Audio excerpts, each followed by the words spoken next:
Hoje temos um programa bastante especial com alguém que com certeza que a maior parte de vós já conhece, o professor José Duarte, da ESMOT, e que nos vem apresentar um tema muito, muito, muito especial. Vamos então dar início às nossas prosas com espírito.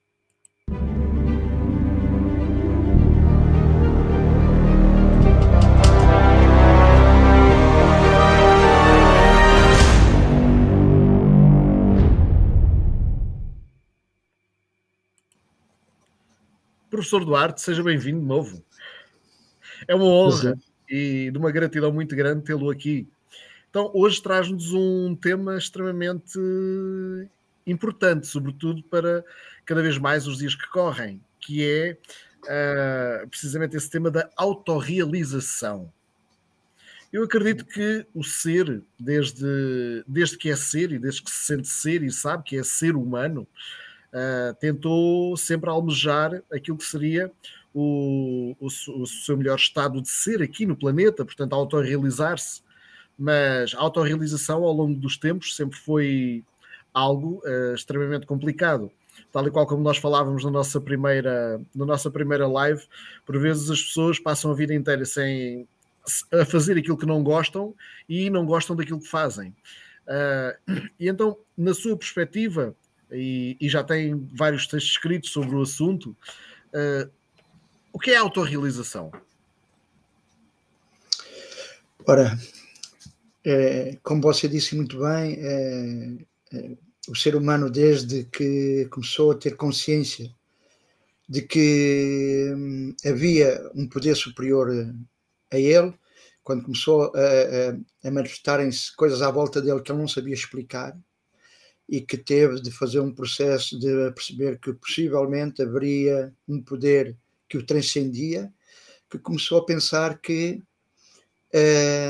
acessar de alguma maneira esse poder. Durante todo o desenvolvimento da raça humana tem passado por essa tentativa, nem sempre da melhor maneira. Introduziu-se nos processos inicialmente xamânicos, depois xamânico-religiosos e depois essencialmente religiosos, em que os religiosos ou os detentores desse poder traduziam para as pessoas que eles eram um intermediário entre Deus e o ser humano, e portanto, e que só através deles é que as pessoas poderiam se autorrealizar caso seguissem as diretrizes que eles propunham. Exato. Sempre diretrizes que tinham interesses, agendas muito específicas. Na verdade, houve um povo que conseguiu ser suficientemente, ou uma filosofia que conseguiu ser suficientemente lúcida para desenvolver esse conceito, o conceito da autorrealização. Esse conceito vem-nos da Índia Antiga, que está muito relacionado com os Upanishads, com os Vedas, e, portanto, que nos dizem, portanto, que já havia o conceito da autorrealização. Shankara fala várias vezes disso, até chegarmos ao século XX, em que alguém, portanto, um estudioso, que era psicólogo, Maslow, determina, segundo os conceitos dele, muito baseados na psicologia, o que era efetivamente necessário para haver um processo de autorrealização. A verdade é que era um processo coxo, porque a psicologia, apesar de a psicologia, quer dizer, o estudo da alma, excluía. Ora, se excluirmos a alma do conceito de desenvolvimento, ou seja, da psicologia, lógico que estaremos à procura de várias coisas e alguns dos conceitos eu apadrinho e incluí-os efetivamente no meu conceito de autorrealização, mas para mim, ou no conceito daquilo que eu determinei como ciência da autorrealização, é um caminho para voltarmos a unir a Deus, um caminho de autodesenvolvimento em Deus, porque não existe mais nada a não ser Deus. Portanto, tudo o que nós fazemos, só Deus existe, portanto, nas suas milhentas manifestações. E, portanto, é redescobrirmos outra vez essa união.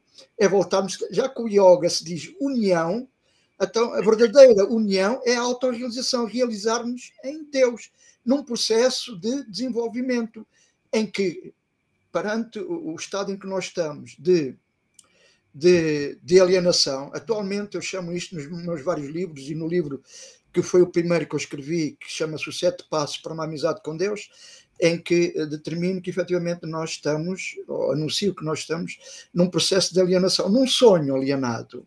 Exato. Que os hindus, ou o yoga e o hinduísmo chama de Maya. Maya, a ilusão. Temos um conceito de que Maya, tudo é ilusão. Só que é uma ilusão que foi muito mais fundo. Através dos séculos, esta separação foi aumentando. Umas vezes por culpa das religiões vigentes, outras vezes exatamente porque o homem focou-se em interesses mais externos do que procurar os interesses internos. Como procurou sempre mais o que está lá fora, esqueceu-se de que havia a necessidade de encher um vazio que cada vez mais profundo, que era o vazio interno. Então, na ciência da autorrealização, ou autorrealização, não é mais do que isso. É o iniciado ou o candidato a esse caminho começar a procura de parâmetros que se ajustem e são individuais, não são coletivos, são individuais. O caminho é o mesmo, a maneira de o fazer são diferentes. Exato. Portanto, é isso que aqui interessa, é a maneira como vamos fazer esse caminho. Se fazemos um caminho, portanto, em que estamos cientes de que há um objetivo, há um propósito, há uma missão nisso, portanto, é efetivamente a reunir, a união, é voltar a redescobrir quem realmente somos. Essa é que não estamos aqui para mais nada. Só estamos neste planeta para descobrir quem realmente somos. E isso é tão difícil. É um processo que implica, efetivamente, uma série de obedecer a uma série de conjunturas, a qual eu chamei os 26 princípios do processo de autorrealização, em que o primeiro é todos somos um, o conceito da unidade. Enquanto apadrinharmos esse conceito, o conceito da unidade, que todos somos um, todos os outros 25 conceitos caem por terra, porque vamos estar sempre separados. E quando estivermos separados daquilo que nos está a fazer começar o caminho, lógico que não chegamos a lado nenhum. Exato. Será sempre um trabalho, como habitualmente fazemos, um trabalho para o ego, um trabalho para o eu externo e não um trabalho para o eu interno. E é esse que nós temos de acautelar ou de saciar. É a necessidade de preencher um vazio que trazemos desde o dia que deixámos a casa, o lar, e que começámos a fazer esta peregrinação sucessiva de entrar num corpo, encarnar, desencarnar, encarnar, desencarnar. Este processo que eu tive a oportunidade fiz, agora só ensino, mas durante muitos anos fiz hipnose regressiva de memória, que me levava para resolver problemas nas pessoas, levava-as a regredirem até experiências em outras vidas, o que deu para entender que, efetivamente, nós encalhamos constantemente em processos viciosos que não nos permitem continuar a fazer esse caminho de autorrealização. Ficamos focados em objetivos muito básicos, muito materiais, que nos são impostos exatamente por aquilo que, mais uma vez, o yoga chama de karma. A karma, a lei, a causa e efeito, não é assim tão rigorosa como foi desenvolvida. Lógico, também estamos aqui a falar de uma coisa que é importante. Todas as filosofias, todas as religiões foram criadas por egos. Exato. Foram criadas por egos. E, portanto, o que quer dizer, inclusivamente, a autorrealização. Só que na autorrealização estamos atentos a que não seja o ego a predispor quais é o caminho que tem-se fazer. Tentamos sempre nos aconselhar com uma ideia que atualmente está a ser bastante divulgada, que chama-se a inteligência espiritual. A inteligência espiritual superior, acabei de escrever um livro sobre isso, acabei de o escrever, agora a minha funcionária aqui do Barreiro está a prepará-lo para se transformar num e-book, e comecei hoje a escrever um outro que chama-se O Caminho da Cura Profunda, que está muito relacionado, efetivamente, só fazendo um caminho de autorrealização é que nós fazemos um caminho de cura profunda, porque só a autorrealização é que nos consegue curar de todas as maletas que esse processo vai nos causando, né, durante todo esse processo evolucionário. Permita-me só que eu coloque aqui uma questão que eu creio que é importante. De facto, Maslow, tal qual como referiu, Maslow foi assim, o primeiro grande a falar sobre os níveis das necessidades humanas. Sim. No entanto, eu concordo inteiramente consigo que está agregado ali muito ao ego, porque é parte da fisiologia, da segurança, do amor, da autoestima, do status, e a autorrealização em Maslow vem pela parte da moralidade, da criatividade, da espontaneidade, e só no topo dos topos é que Maslow fala sobre a espiritualidade. Sim, e agora, eu creio que há aqui um conceito que colocou, que é precisamente esse conceito de Deus. E a maior parte dos seres colocam o Deus como sendo um Deus externo. É o tal velhote de barbas brancas que lá está em cima, que é o castigador. Eu creio que não é só o Deus que estamos aqui a falar para a autorrealização, certo? Pois, esse Deus externo é um Deus que foi fabricado pelo ego. Geralmente, inclusivamente a Bíblia, fala-me desse Deus, não fala de outro. Porque um Deus que diz olho por olho, dente por dente, não pode ser um Deus de amor. Pois, é o Deus, um Deus, o Criador de tudo, o Criador daquilo que nós chamamos o universo ou a vida, como nós a vemos, é um processo. Deus é o processo, a vida é um processo. Expliquei isso muito bem, portanto, no primeiro livro, Os 7 Passos para uma Amizade com Deus. Fazer um 7 passos com uma amizade com Deus é fazer, efetivamente, um processo de autorrealização, no fim e ao cabo.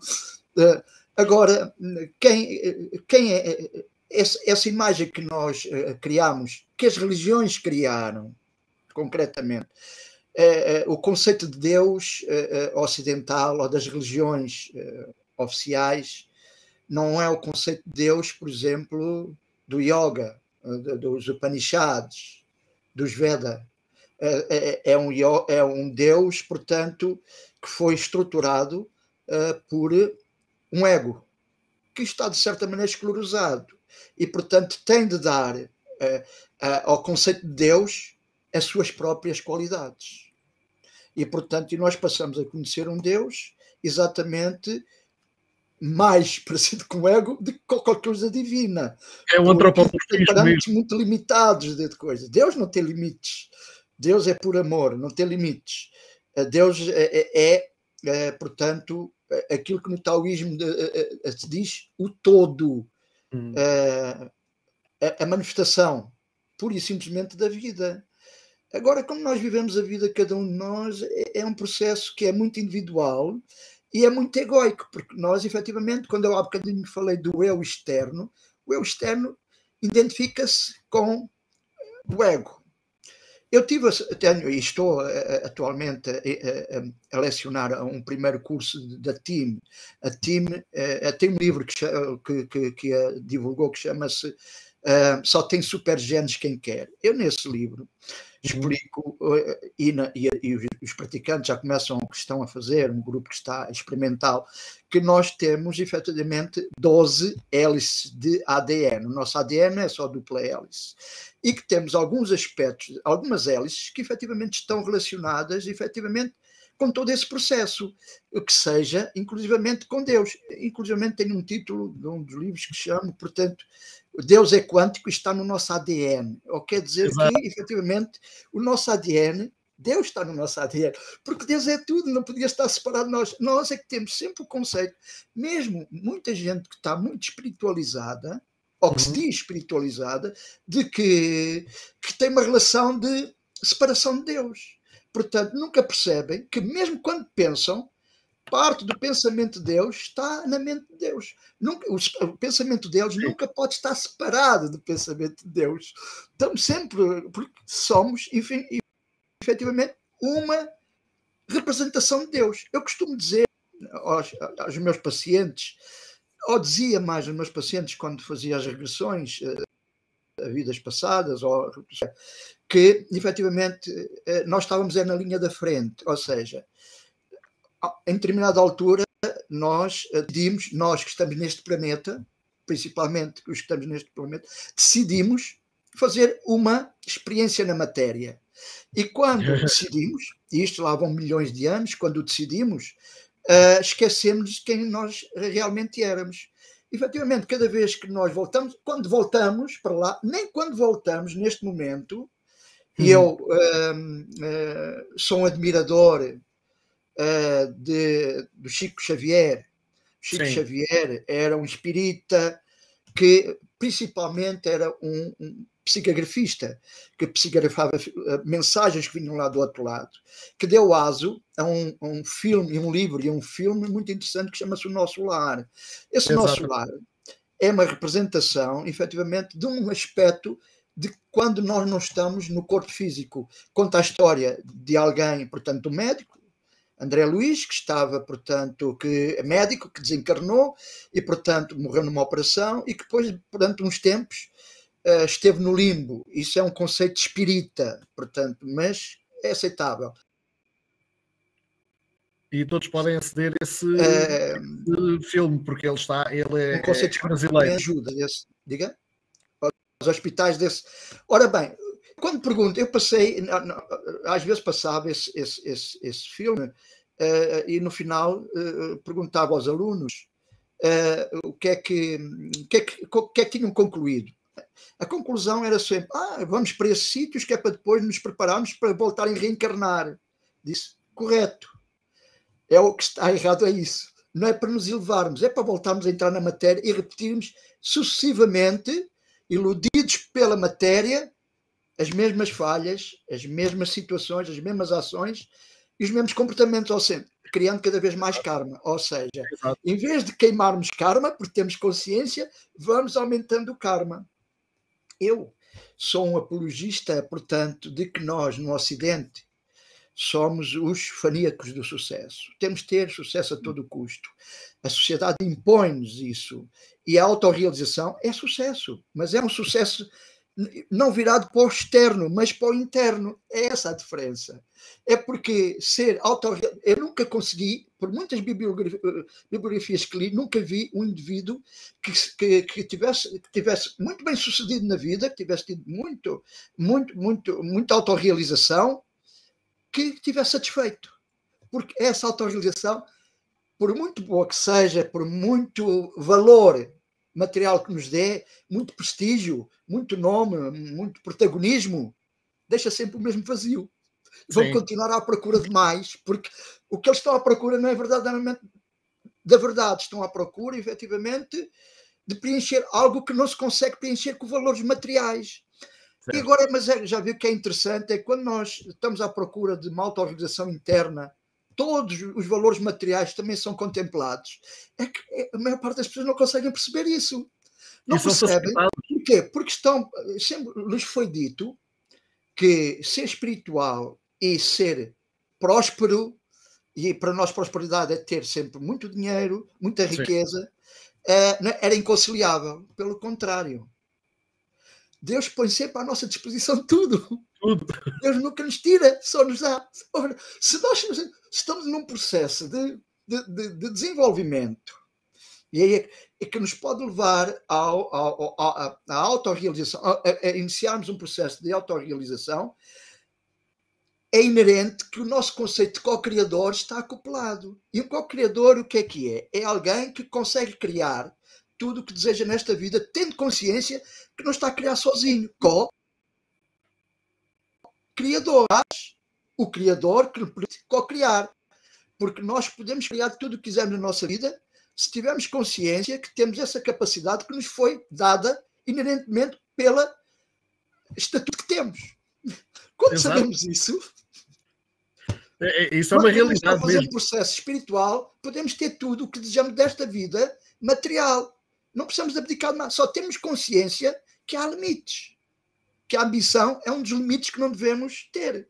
Sim. Mas quando até somos ambiciosos em ajudar os outros, já passa a ser uma boa ambição. E tudo é proporcionado. Tudo depende da maneira como nós utilizamos as palavras. As palavras são limitadas para, às vezes, nos explicarem conceitos. Mas esse, sem dúvida, é um dos processos que eu considero que hoje é imperioso as pessoas começarem a ter consciência do que é a ciência da autorrealização. O que é autorrealizarem-se? Autorrealizarem-se contempla todos os aspectos, o interno e o externo. Enquanto a autorrealização que a sociedade nos motiva, não faz isso, só nos faz desenvolvermos todos esses conceitos externos e o vazio continua a permanecer. Sim. O que quer dizer que tornamos muito ambiciosos, com uma sede desmedida por poder, um poder que é quase sempre sobre os outros, não é sobre nós próprios. O que quer dizer que não nos leva efetivamente à ambição almejada, que é unirmos novamente a Deus, a voltarmos a ser quem realmente somos na realidade e não o corpo que nos precisamos dele para manifestar nesta dimensão, não é? Este é o meu princípio da autorrealização. Fantástico. Como vê, é difícil, é absolutamente muito mais fácil do que o outro conceito de autorrealização, o externo, porque não o fazemos sozinho, fazemos acompanhados. Sabemos que nesse processo temos sempre a constante apoio e ajuda de todo um grupo de hierarquias, a começar pela nossa inteligência e por todas as hierarquias que estão disponíveis para nos ajudar a fazer isso. Só temos é ter consciência delas. Enquanto alguém que está a fazer um conceito de autorização externa, ele vai ter de controlar, vai ter de gerir os outros para atingir os objetivos dele. Vai ter de estruturar planos eficientes para ter poder e controle sobre os outros. Num processo de autorrealização interna, temos o poder de convocar forças para nos ajudar a fazer isso. Não precisamos de controlar ninguém, a não ser nós mesmos. É um facto. É muito mais interessante, acho eu, não é? Muito mais interessante controlarmos a nós e, ao controlarmos a nós, temos controle sobre tudo que está à nossa volta, toda a energia que está à nossa volta, de que estamos a tentar saber o que é que se os outros estão a fazer aquilo que nós queremos para conseguirmos atingir aquilo que queremos e não sei quanto. Isso é uma distinção muito marcante e é isso que eu penso que vai demorar, mas é preciso fazer chegar às pessoas, confiarem de que podem se realizar nesta vida. Só que têm de mudar a maneira como pensam. Mudam a maneira como pensam, mudam a maneira como aceitam a realidade deles. Têm de fazer, efetivamente, um processo de autodescoberta através do autoconhecimento. Isso é impossível. Portanto, alguém que quer fazer um processo destes tem de começar a fazer um processo de autodesenvolvimento, de autoconhecimento. Mas hoje, seja as redes sociais, a net, o YouTube, está cheio de informação, está muitos mestres, muitos portanto, indivíduos já capacitados a darem orientações. Podemos ir beber o que eu faço aos antigos mestres. Mas hoje temos alguns atuais que ainda estão vivos, que estão a pisar este plano, que estão mais atualizados e que receberam parte dessa herança, que nos podem ajudar a conduzir, efetivamente, a bom porto, não é? A bom porto. É árduo? Claro, implica empenhamento, implica, se calhar, abdicar de algumas coisas que gostamos de fazer, ou que as pessoas gostam de fazer, como, por exemplo, preocuparem-se tanto com a política, preocuparem-se tanto com qual é o clube dele, se ganha ou perde, isso passam a ser coisas. E preocuparem-se, nem se preocupar muito tanto com o dia da manhã, mas preocuparem-se mais com o dia de hoje. Portanto, o que é que estão a fazer?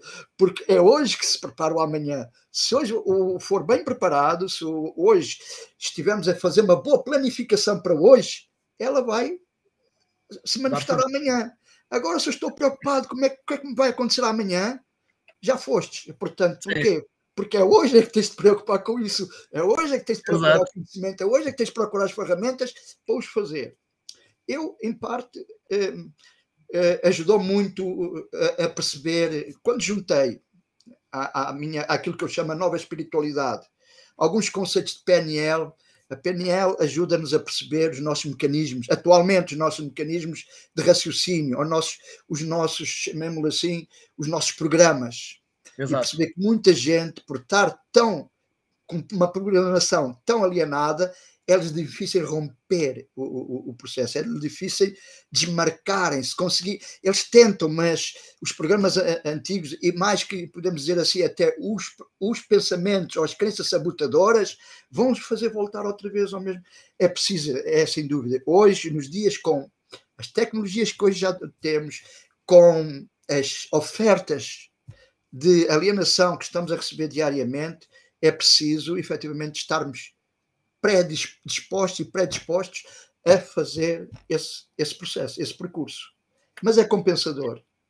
Sim, sem dúvida. Eu hoje não trocaria este meu caminho por nada, porque é muito mais compensador as alegrias internas do que as alegrias externas, porque essas são efêmeras. Estamos num convívio, numa celebração, é interessante, aquilo acabou. E lá está, e lá vem os apegos ao momento, enquanto os internos estão cá sempre, são permanentes, não há apego. E são construtivos. E quando estamos apegados, somos livres. E quando somos livres, caminhamos e atingimos as metas. Tudo isto está tudo interligado. É interessante. Sem dúvida, sem dúvida. É um conceito que eu acho que eu comecei a desenvolver este conceito. Eu contei na outra live que tive vários momentos muito escuros, como quase toda a gente que faz processos espirituais, mas talvez pela influência de uma mãe muito, portanto, que me transmitiu, que me gerou, portanto, eu fiz muita regressão, eu fiz às outras pessoas muita regressão a vidas passadas e passei pela fase interuterina e percebi que a fase, e sei que a fase interuterina é muito importante para a personalidade da criança que vai nascer, porque todos os medos, todas as apreensões, a maneira da mãe ver a vida vão ficar vão premiar efetivamente a nova personalidade que se vai formar. O que quer dizer que isso limitou. E houve uma altura, então, já há uns anos atrás, voltei a ter uma daquelas noites que questionamos tudo. Aquelas noites escuras que questionamos tudo. Acontece. E voltei a ler alguns livros que precisava de orientação. Nunca segui, como eu já contei, segui o Ramta durante algum tempo, um mestre, portanto, o Ramta, a Escola do Conhecimento de Ramta, norte-americana. Ramta apresenta-se, portanto, como um lemuriano que esteve neste planeta e, portanto, que ascendeu em corpo.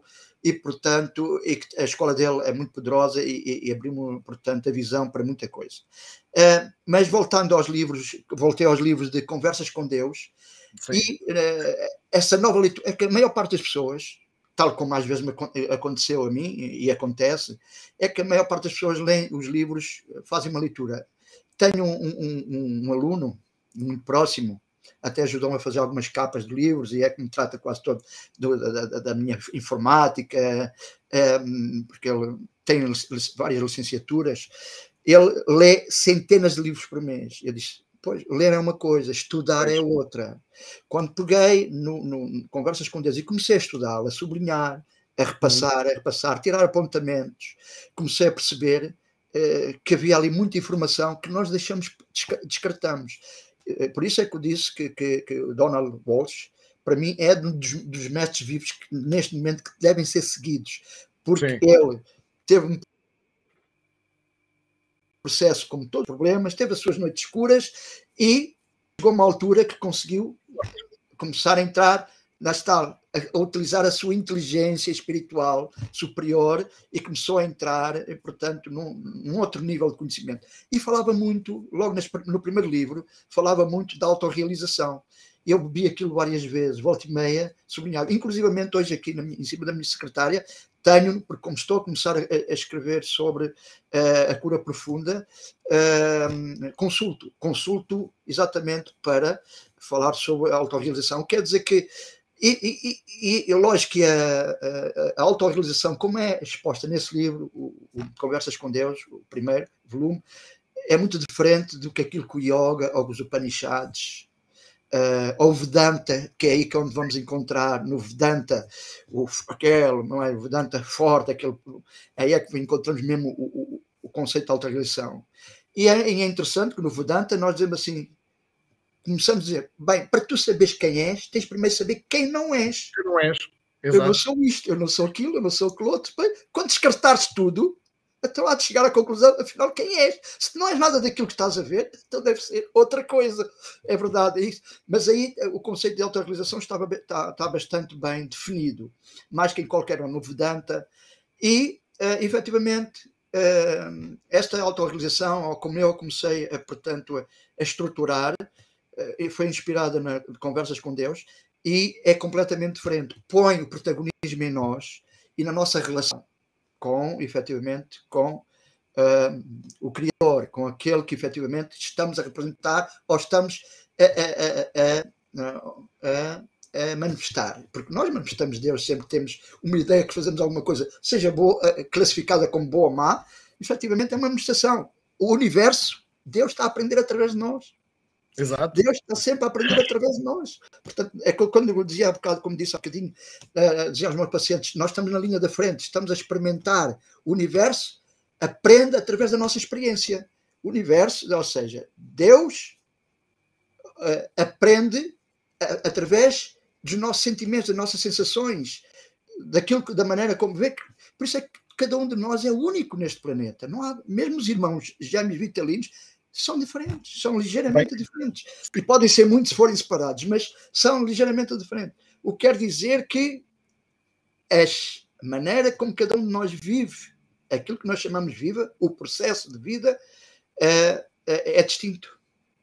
Não há dois gêmeos iguais que vêm exatamente as mesmas. Porquê? Ele vai dar significado a algumas situações que acontecem na vida que o irmão não vais considerar assim. E aí vai haver maneiras distintas de pensar. Eles por fora são parecidos, por dentro, garantidamente, não são. Podem ter hábitos parecidos, porque foram criados na mesma casa, portanto, pelos mesmos pais. Veem o quanto é importante todo este processo. Então, o que é que precisamos fazer na autorrealização para, efetivamente, fazermos o caminho? Ressignificar, que é uma palavra da PNL, é voltar a dar significado às coisas, voltar a ter uma outra... seja, uma outra leitura daquilo que estamos a fazer e, geralmente, uma leitura que esteja mais de acordo com as nossas pretensões. Não é aquilo como se apresenta. Isto é assim, não. Isto é como eu vejo, mas como eu gostaria que isto fosse, ou como eu quero que isto é, desta maneira. E então começamos a mudar e o caminho começa a mudar. Começamos a perceber que já não embarcamos em qualquer comboio que está na estação. Vamos ser mais seletivos nos comboios que escolhemos. Já não entramos naqueles comboios que não nos levam a lugar nenhum. Queremos que algum que nos leve num caminho que nos leve é dar significado à nossa vida. E a vida só tem significado se nós la dermos. Se não dermos, ela não tem. Pronto, concluído. Isso é o conceito. Como vê, essa é, sem dúvida, o processo. Sem dúvida. Eu pessoalmente não acredito na autorrealização externa. Porque aí, mesmo que vamos ver à escala de Hawkins, toda essa persecução de algo externo cai-se na frequência do desejo, que ainda é uma frequência muito baixa. Porque por mais que a pessoa tenha, assim que preenche aquele vazio, vai-lhe aparecer outro vazio, nem que seja por algo mais. Quem tem um Mini quer ter um Mercedes, quem tem um Mercedes quer ter um Ferrari, quem tem um Ferrari quer ter um avião, e por aí adiante. E tudo isso nunca para. Agora, Se sair dessa frequência de desejo e encontrarmos a nossa paz interior, essa ligação, como estava a dizer, àquilo que somos, e aí de facto o Advaita Vedanta é fantástico, porque é precisamente tudo aquilo que não somos para encontrarmos a verdadeira essência daquilo que somos. E aí começamos a conseguir descobrir que de facto nós somos toda a realidade. Aliás, existe uma frase que eu aprecio particularmente, é nada há, ninguém há. Portanto, nós somos tudo e não somos nada. E esse tipo de pensamento é um pensamento típico dos grandes mestres, que eles sempre tentaram passar. Ultimamente, desde Krishnamurti, o Eckhart Tolle, o próprio Deepak Chopra, que mais da área da ciência, mas também tenta introduzir esse tipo de conceitos. O próprio David Hawkins o fez. Maslow não chegou lá, mas pronto, ficou pelas necessidades humanas. Mas cada vez mais há quem comprove que somos tudo e não somos nada. E a própria física quântica almeja isso. Porque, de facto, se só surgiu um pequeno átomo de hidrogênio no início do Big Bang, então nós somos esse pequeno átomo. Somos aquilo tudo, mas não somos nada porque ele está dividido em esta multiplicidade incrível. E, portanto, a autorrealização só pode ser voltar precisamente para esse ponto, eu já me atrevo a dizer, não do Big Bang, mas anterior ao Big Bang. Que aí é que não havia a possibilidade do ser se experimentar a si e teve que construir um espelho para se experimentar. E nós somos esse espelho do Criador. Somos o espelho vindo, se quisermos utilizar o Big Bang, claro. Somos o espelho gerado por essa explosão para que o Criador se encontre melhor a si próprio, se conheça melhor a si próprio. Há uma analogia muito engraçada. Se compararmos Deus, a criação, com um computador, tem que haver sempre alguém que mexa o rato. E somos nós todos que mexemos o rato. Somos nós todos que teclamos o teclado, que é para conseguir interagir com toda aquela fonte para poder essa fonte ficar mais rica. Mas na realidade nós não estamos fora, nós somos o próprio computador, nós somos tudo isso. Queremos é colocar só daquele ponto de vista, não, eu só estou aqui, só faço isto, o resto não, eu não tenho nada a ver. Até porque muitas vezes é mais confortável não termos nada a ver com a criação do que assumirmos a responsabilidade que realmente somos criadores. E isso no autoconhecimento, tal e qual como está, e na autorrealização, eu creio que muitas vezes pode haver um obstáculo, e que já o deve ter encontrado precisamente, que é as pessoas conseguirem e quererem assumir a responsabilidade de quem são. Porque existe uma falha muito grande, há uma falta muito grande da responsabilidade, não considera? Sim. A verdade é que eu, no meu conceito de autorrealização, considero que nós não estamos aqui para fazer nada. Estamos aqui para ser. Por isso é que somos seres humanos, não somos passores humanos. Nada. Estamos aqui para ser. Ora, porque nós não somos um fazer humano, somos um ser humano. Então, portanto, estamos aqui para ser. A verdade é que a carga do véu, a carga tão alienada que temos sofrido durante, e estas lavagens cerebrais que vamos herdando de encarnação em encarnação, faz com que as pessoas se desidentifiquem completamente de que, efetivamente, foi-lhes dito tanta vez, desde pequenos ouviram isso pelas fontes religiosas, de que nós éramos pecadores, éramos limitados, éramos maus, intrinsecamente maus, nascemos em pecado, que efetivamente é muito difícil para a maior parte das pessoas conseguir fugir a isso. Eu hoje vejo que as pessoas cada vez afastam-se mais das religiões, principalmente oficiais, ou da religião oficial, e procuram aquelas que ao fim e ao cabo são fotocópias da mesma, mas que se dizem que elas já têm a verdade, e há tantas verdades como as pessoas que existem, não é? Ou como as religiões, porque cada uma defende a sua verdade, mas não há uma verdade, há efetivamente a sua verdade. Se aquilo for verdade para nós, passamos a lhe dar significado. A verdade é que as pessoas conseguirem, portanto, motivarem-se para empreenderem um caminho autorrealizador consciente é difícil, porque tudo as motiva para se limitarem a sua própria autoestima. Eu acho que a pior autoestima é a pessoa não perceber o poder pessoal que tem. Uhum. A herança de quem ele é, portanto, a herança que lhe foi dada. Portanto, eu quero dizer que, porquê? Não consegue porque durante tanto tempo ouviu dizer, e está, ao fim e ao cabo, nos genes dele, que efetivamente ele é um ser insignificante, e Deus está lá e ele está aqui, portanto, e vai ter de passar as penas do Algarve se quiser, portanto, ter alguma coisa desta vida, ter alguns momentos de alegria, alguns momentos de bem-estar, terá de lutar por eles profundamente, senão não vai conseguir, porque considera-se nesta sociedade que para se ter algum conforto, portanto, e alguma alegria, tem-se de ter a conta bancária tem de estar forçosamente recheada. E todos os indicadores mostram-nos isso. Sim. Nesta realidade. Portanto, é difícil fazer com que alguém mude, porque a constatação à volta dele, esses são os factos que ele consegue provar. Os outros são subjetivos. Tem de haver um despertar, mesmo abanar, tem de haver um despertar interior para a pessoa começar a perceber, espera, eu se calhar posso fazer isto de outra maneira, eu se calhar posso realizar-me, posso fazer uma caminhada, eu posso me sentir o meu bem-estar, o meu paz, eu posso descartar o medo, posso descartar a ansiedade, esta depressão que me aflige constantemente, se pensar de outra maneira, porque se eu mudar a minha maneira de pensar, vou mudar a minha vida. Mas exato, onde é que eu vou buscar essa informação? E quase sempre vai só aos sítios errados. Se procurarmos psicólogos, eles são muito limitados quando se trata disso. Tem aquela conversa muito formatada própria da psicologia, que não nos fazem ligar a lado nenhum. Se vamos procurar nos meios médicos ou nos meios eclesiásticos, vamos ouvir coisas muito bonitas, muito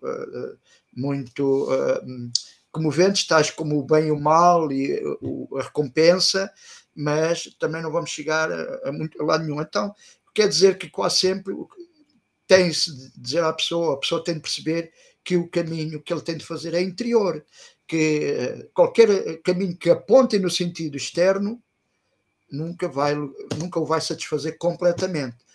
Em determinadas alturas a pessoa pode se envolver com a luxúria, com as ilusões de prazer que o mundo externo lhe vai dar, e é capaz de ficar por aí. Não é? E depois vamos também ir no outro, que é a proliferação que há agora de gurus, efetivamente, que nos vendem uma espiritualidade mercenária. Sim. Eu tive há muitos anos a oportunidade de estar com o que era o representante da Yoga Sivananda, do Yoga Sivananda, já desencarnou, e que ele contou uma história de que mandaram vir um guru, quando ele começou a fundar o Yoga Sivananda nos Estados Unidos, e quando ele já tinha algum peso, já estava em condições, portanto fizeram no Palace Hotel em Los Angeles uma conferência em que disseram eles que mandaram vir um guru que era o Super Sumo lá na Índia, e então e fizeram perguntas e ele foi respondendo, e portanto toda a gente, os alunos dizem que o auditório estava cheio, milhares de pessoas, toda a gente impressionada com os conhecimentos que o indivíduo tinha, até que em determinada altura tiraram-lhe a barba postiça e o cabelo postiço. Era um indivíduo que foi um ator que foi contratado para fazer aquilo, mas que estava a conseguir convencer as pessoas, como vê, ele disse, como é facilmente se consegue, desde que se toque determinados botões, as pessoas, que são as tais sugestões, as pessoas mexem-se, ou seja, as pessoas ficam relativamente receptivas. E isso pode levar com que a pessoa iludida, que está a fazer efetivamente um caminho interior, não esteja a fazer, porque geralmente um caminho interior não se pede nada que a pessoa tenha de fazer. É só a pessoa escutar o que tem lá dentro a dizer, qual é o caminho que tem de fazer. E lógico, tem de ler, tem de se informar, tem de meditar, tem de refletir para que o faça. Mas tem de confiar, tem de ter uma confiança inabalável no seu eu interior. Porque esse eu interior é a parte de Deus que está nele. Eu chamo a sexta hélice, portanto, que é a do nosso eu superior. Aquela parte nossa, que é a tal partícula de Bosson, que anda-se à procura dela, portanto, que a física quântica. É verdade que a física quântica está a mudar o paradigma. É com muita reticência, portanto, do paradigma estabelecido. Quando a física quântica começou a se estabelecer e começou a dizer que tudo era energia e que efetivamente que o observador, que somos nós, é que cria o observado, portanto, é que faz que a onda ou a partícula, portanto, se manifeste, começou a incomodar. Então quer dizer que a própria física põe em nós, na responsabilidade do eu, efetivamente os seus destinos, porque é ele o responsável.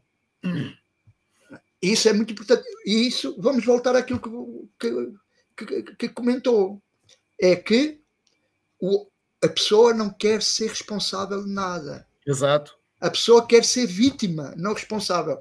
Por ser responsável implica mudanças, implica assumir.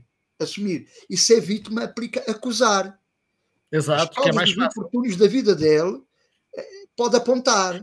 De outra maneira, tem de dizer, sou eu o culpado. António, Manel, o governo, os políticos, a crise financeira, o aumento da gasolina, é que é o culpado dos meus problemas. Ora, isso é uma mudança enorme na postura da pessoa. Eu penso, eu crio, eu defino efetivamente o que eu quero realizar. E isso é uma ótica de quem esteja num processo de co-criador. O processo de vítima é mais confortável porque assim eu nunca tenho responsabilidade de nada. Exato. E toda a gente são responsáveis pela minha situação. Porque se eles fizessem as coisas de outra maneira, eu não estava na situação que estou. Exato. Mas a verdade é que ele está naquela... Porque é a maneira como ele pensa e não os outros. É o desempoderamento mesmo. Nos outros, efetivamente, o estado vibracional que ele tem. Portanto, sem dúvida. A pessoa desempodera-se totalmente, que é um desprimor. A pessoa oferece o seu poder interno, em vez de o tentar resgatar, vai oferecer completamente o poder interno. E aquilo que estava a mencionar relativamente à física quântica, eu lembro, por exemplo, do colapso da função de onda, que vai muito ao encontro precisamente da outra experiência que mencionou, da fenda dupla, em que tudo pode ser uma partícula ou pode ser uma onda. O colapso da função de onda é que, basicamente, é como Michio Kaku defende, existem múltiplas possibilidades, múltiplas realidades, e nós escolhemos. E isso a física quântica demonstra perfeitamente bem. Indo para uma parte que não a física quântica, e mesmo no caminho interno, eu creio que o caminho interno passa por a desidentificação, em primeiro lugar, porque nós temos que mudar o paradigma. Nós temos que mudar as nossas percepções em primeiro lugar. Aquilo que eu percebia ontem como errado, posso ver hoje como certo. Mas temos a teimosia de culpar os outros em vez de retomarmos esse poder para nós e queremos mudar o nosso ponto de vista. Porque mudar pontos de vista também é muito desconfortável para o ego. O ego, a personalidade... É completamente desconfortável. Ele não gosta de mudar. Não, absolutamente. E então, o caminho passa, e é isso que eu considero que é... aliás, a maior parte do caminho espiritual é nós sermos faxineiros, é sermos os varredores de rua. Porque passa por limparmos o lixo interno, passa por desidentificação, passa por desapego e passa por seguirmos o nosso GPS. Porque nós temos sempre um GPS que nos diz qual o caminho a seguir. E esse GPS é precisamente toda a nossa parte emocional. E conseguindo aproveitar esse GPS, nós conseguimos facilmente, com maior facilidade, lá está, empoderar-nos, termos essa consciência de quem somos e podemos mais facilmente atingir um caminho de autorrealização. Não sei se está de acordo com as minhas palavras. Agora, pegando outra vez na física quântica, ela tem uma frase que eu agora vou introduzir na autorrealização.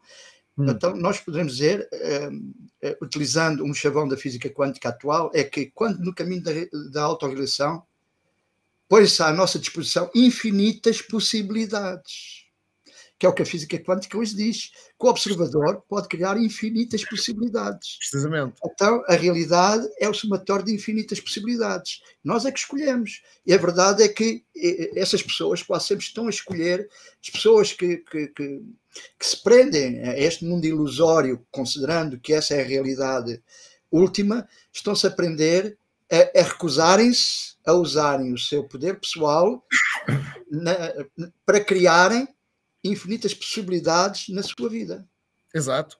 Interna e externa. Porque temos de perceber que quando começamos a mudar o interno, o externo muda. Nunca o externo consegue influenciar o interno, mas o interno influencia o externo. Aí é que está uma grande... É que não conseguimos fazer mudanças enquanto não mudarmos interiormente. Sem dúvida. Se me permite, há uma metáfora que eu costumo utilizar que torna mais simples o entendimento, é que nós somos como um rádio.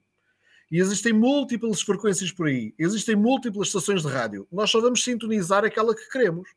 Se for uma estação de rádio que só esteja a dar notícias de crimes e de guerra e tudo mais, é isso que vamos sintonizar. Se for de música clássica, é isso que vamos sintonizar. Mas nós somos o rádio. Queremos saber onde é que sintonizamos. É essa metáfora que eu costumo utilizar e acaba por ser mais simples o entendimento. Olha, ainda é mais do que isso. Podemos acrescentar. Se me permite, vou acrescentar. Claro. Isto. Falou em guerras e os cataclismos, não sei quanto. O planeta em que nós vivemos é um organismo vivo. Gaia, sim, um organismo vivo. Sim. Ele está muito dependente daquilo que nós pensamos para os destinos do planeta. Quando nós nos agarramos a noticiários que nos só dão tristeza e que nos focamos, o que é que nós estamos a emitir para o universo? Já que os nossos pensamentos criam, manifestam-se, efetivamente, que é alimentar essas situações. Antes do Covid começar, dava umas formações gratuitas que eu chamava de terapias holísticas, e naquela altura tinha acontecido, num dos cursos, numa dessas formações tinha acontecido aquele cataclismo em Moçambique, a inundação, com muitas mortes, não sei quanto. E eu ouvi pessoas a comentarem o que tinha acontecido, com pena. Eu disse, essa é que é a parte negativa das coisas. Não é o comentário negativo, é enviar luz positiva para as pessoas, para aquilo ser o mais depressa superado, porque senão vocês só estão a alimentar mais do mesmo. Só estão a encher o planeta, só estamos a encher o planeta com pensamentos negativos. E o pensamento é energia. Sem dúvida. O pensamento nós emitido é algo que nunca mais morre. Fica aí, fica fora de nós. Vai-se agregar a outros com a mesma vibração, até criar uma forma. É assim. Exato. A matéria é criada assim. A matéria é criada, portanto, pela efetivamente, agregação de energias, até ela começar a perder aquela fluidez e começar a densificar até se tornar forma. Exato. Ou, portanto, matéria. Esta é a parte interessante dos yogis. Os yogis quase sempre, eles falam na palavra manifestar. Como é que eles conseguem manifestar? Eles, quando cantam os mantras, quando dão os mantras, um mantra para qualquer coisa, é a repetição daquilo e da intenção com que estão a fazer aquilo, que vai se agregando, como diz o Dr. Pillai, um dos grandes nessa área, pelo menos cá no Ocidente, um indivíduo com doutoramento em filosofia, que voltou se tornou novamente o yoga, depois está lá há 20 anos, novamente voltou para a Índia, diz assim, os mantras podem ser preciso 1 milhão, 100 milhões de vezes repetidos, até ele se manifestar. Depende da intensidade que nós estamos a dar a essa energia. Exato. Por assim dizer, porque havia uma discussão entre se um pensamento pode se transformar em matéria. E ele disse que sim. Claro que não sim. Um pensamento, é a agregação de pensamentos.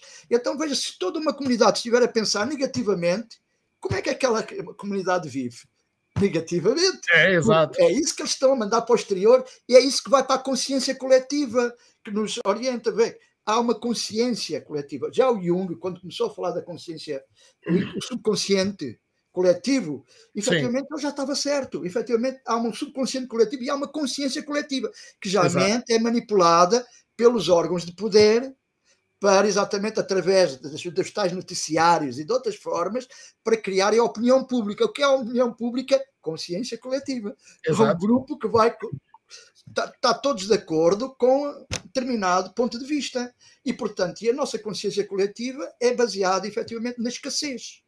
Exato. E como temos sempre escassez, faltam sempre coisas. Nunca há tempo que chegue, nunca há dinheiro que chegue, nunca há amor que chegue, nunca há bondade que chegue. Nós somos muito escassos em tudo isso. E o que quer dizer...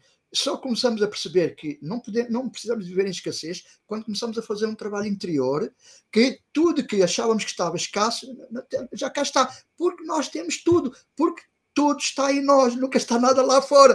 A abundância, a prosperidade está dentro de nós, não está lá fora. Se nós estamos à procura lá fora, nunca vamos encontrar, porque ela está cá dentro. Quando nós... Isso é o que é poder pessoal. Quando nós percebemos que o meu poder pessoal permite-me eu criar tudo o que eu quiser, porque está tudo cá dentro, não existe nada lá fora. Lá fora não existe nada, tudo é uma projeção da mente, não existe a realidade, lá está, por isso é que os iogos dizem ilusão, tudo é ilusão. Claro, tudo é uma projeção, é um cenário, é um teatro, é efetivamente um cenário para nós podermos realizar algo nesse cenário. E por isso é que os cenários vão trocando conforme o papel que estamos a fazer naquele momento. Ora, se estou a fazer um papel de infeliz, o cenário passa a ser aquele. Se estou a fazer um papel de um indivíduo próspero, o cenário passa a ser outro. Estamos a ensinar tudo aqui dentro e estamos a projetar o exterior. Estamos a criar o cenário. Vê? Isto é difícil. Claro, é difícil. Às vezes eu precisei muito ano até perceber isto a fundo e dedicar muito do meu tempo, como eu já disse... abdicamos de muita coisa que são supérfluas, mas que nós achamos, o nosso ego acha que é portanto, o convívio social e não sei quanto, porque estamos a conversar sobre coisas fúteis, mas que alimentam muito o ego, que nós defendemos determinantemente como aquilo que será a causa da nossa vida, e depois a vida esvai-se e a causa também, mas efetivamente o que quero dizer é que isto é tão simples como isto. A gente defende causas na nossa vida, um dia a vida foi-se e não ficou nada. E se defendemos causas internas, elas ficam. Porque a vida vai-se, o corpo vai-se, mas aquilo que cá está é para dar continuidade ao processo, é para dar continuidade... E de uma forma cada vez mais subtil, mais suave, mais leve, mais... Ou que seja, passamos para outro patamar, em que as coisas passam a ser... Ou seja, o ambiente passa a ser outro. Já temos um outro ambiente, não é? Um ambiente mais de acordo com a nossa vibração. Exato. E depois tudo isto que nós temos estado aqui a falar, há uma série de leis que Deus determinou que são interessantes, que movem tudo isto. Ou seja, nós podemos falar sobre autorrealização. Iniciado na autorrealização tem determinantemente de saber que há leis universais, há leis que são inamovíveis, que são assim, que foram criadas por Deus, exatamente para que este processo se pudesse fazer. Senão, as leis eram modificadas como as dos homens em favor de determinadas pretensões. E não, elas são lineares. E que funcionam sempre. E que não podem ser subornadas. E, portanto, a gente pode pensar que ser. Deus deu-nos, ou seja, quando o Criador deu-nos 3 capacidades de criarmos tudo o que nós quisermos. É o pensamento, a palavra e a intenção, a ação de querer fazer alguma coisa.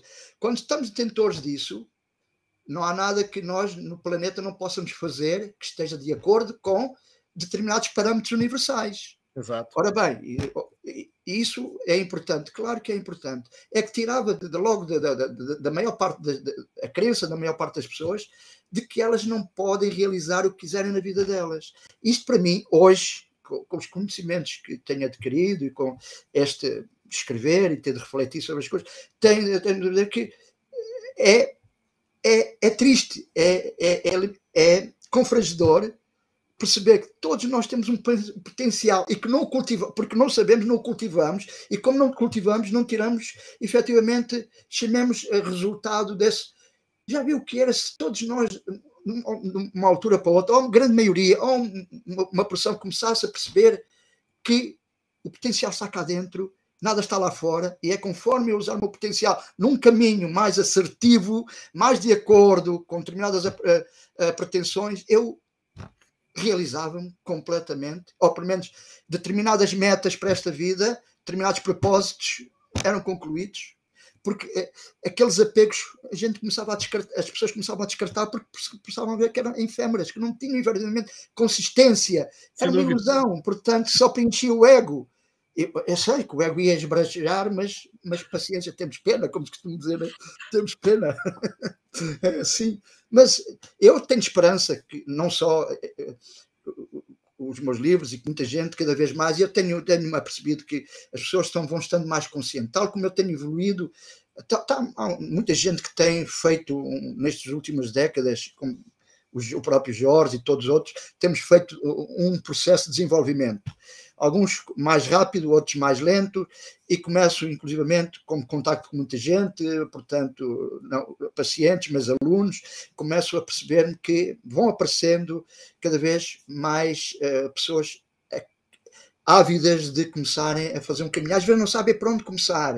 Pois. E às vezes começam mal e depois começam a retrair-se, porque geralmente vão procurar nos sítios onde não deviam, porque acham que é ali, porque as bandeiras que são mais fáceis de ver inicialmente, ou o ego que lhes vai apontar, sabendo que eles vai espalhar, diz assim, vai por aqui, e a pessoa começa a ficar muito satisfeita, parece, e depois entra num beco sem saída e começa a perceber que afinal isto não vale a pena, isto não me está a trazer nenhum benefício, não sei quanto.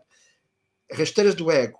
E geralmente a pessoa tem que estar mais sensível para isso, saber que esse mecanismo é grande.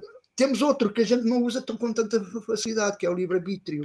É que geralmente não paramos exatamente para pensar, porque como estamos tão envolvidos neste cenário que nos absorve completamente e que nós achamos que é a única coisa que existe, a gente não para pensar. E as pessoas não param para pensar.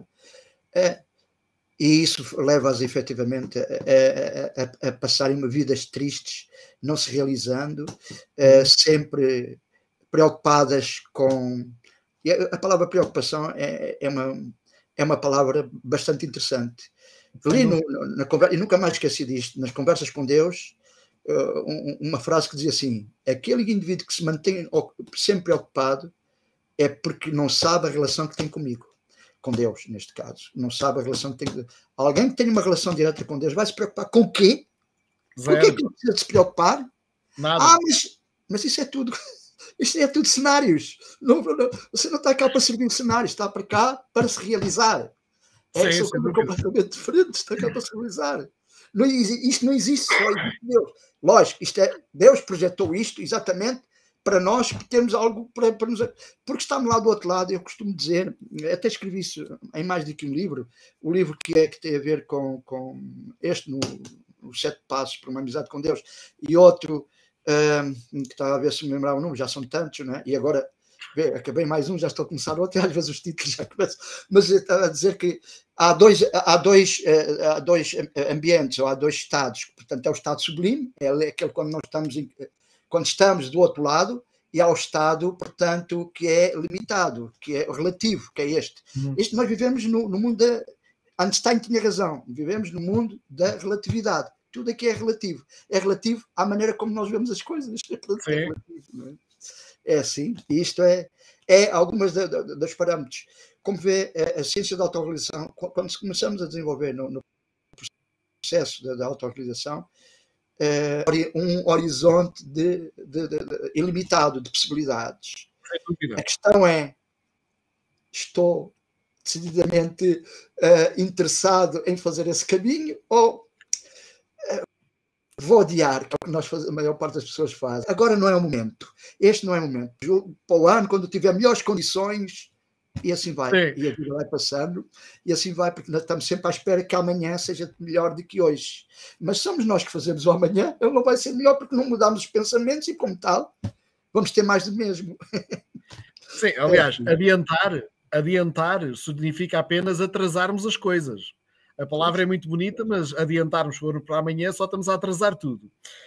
Relativamente aí, e depois, lá está, nós queremos adiantar porque aquilo vai nos causar desconforto. Diga-se, de facto, o caminho espiritual não é um caminho de conforto. Pelo contrário, por desconstruirmos tudo aquilo que temos cá dentro, gera, sem dúvida alguma, algum desconforto.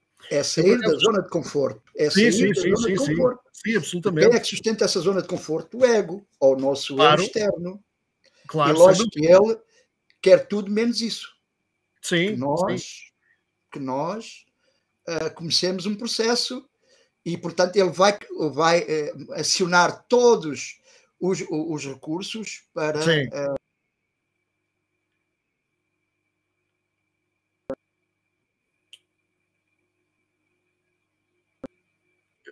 Eu estou a perdê-lo um pouco.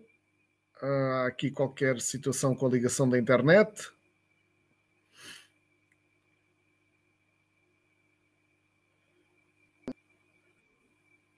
Ok. Professor Duarte, eu creio que... creio não, tenho indicação que a sua internet neste momento teve um pequeno corte. Parece que já está... Não, está com bastantes flutuações. Mas eu creio que será momentâneo.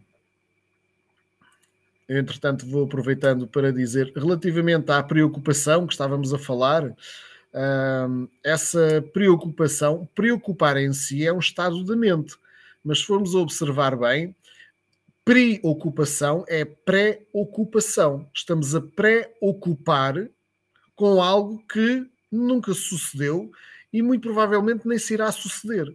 As pessoas que vivem na pré-ocupação estão a roubar o seu tempo de agora para tentar transmitir para um futuro que é totalmente incerto. Portanto, é um erro crasso.